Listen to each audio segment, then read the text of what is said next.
Banking খাতের অবস্থা ভালো নেই। অনিয়মের কারণেই খেলাপি ঋণ বেড়েছে। অতীতে ঠিকমতো আইনও প্রয়োগ হয়নি, এর দায় আছে বাংলাদেশ ব্যাংকেরও। 2 দিনের বার্ষিক ব্যাংকিং কনফারেন্সের উদ্বোধনী অনুষ্ঠানে এমন মন্তব্য করেছেন কেন্দ্রীয় ব্যাংকের governor doctor Ahsan H Mansur. জানান, রাজনৈতিক সমর্থন ছাড়া অর্থনৈতিক সংস্কার টেকসই হবে না। গভর্নর আরও বলেন, সুশাসনের অভাবে খেলাপি ঋণ ক্রমান্বয়ে বেড়েছে, পরিস্থিতি উত্তরণের সংস্কার চলছে। প্রাধান্য দেওয়া হচ্ছে গ্রাহক স্বার্থকে। ব্যাংক কোম্পানি আইন সংশোধন করা হচ্ছে। এই তথ্য জানিয়ে গভর্নর বলেন, পরিচালনা পর্ষদ গঠনের শর্ত ও যোগ্যতা সেখানে থাকবে। ইতোমধ্যে 12টা ব্যাংকের পর্ষদে পরিবর্তন আনা হয়েছে। এখন থেকে ব্যাংক চালাবে পর্ষদ।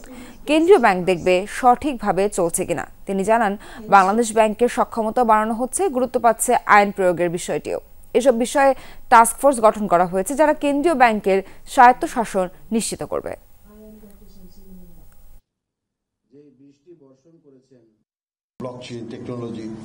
ব্লকচেইন টেকনোলজি, আর্টিফিশিয়াল ইন্টেলিজেন্স সহ বিভিন্ন ধরনের প্রযুক্তি বিষয়ে আমাদের ধারণা রাখা দরকার। প্রযুক্তিতে পিছিয়ে আছি, ব্যাংকিং খাতে নানা ধরনের চ্যালেঞ্জ আছে। এসব সমস্যা থেকে দ্রুত উত্তরণের পথ বের করতে হবে।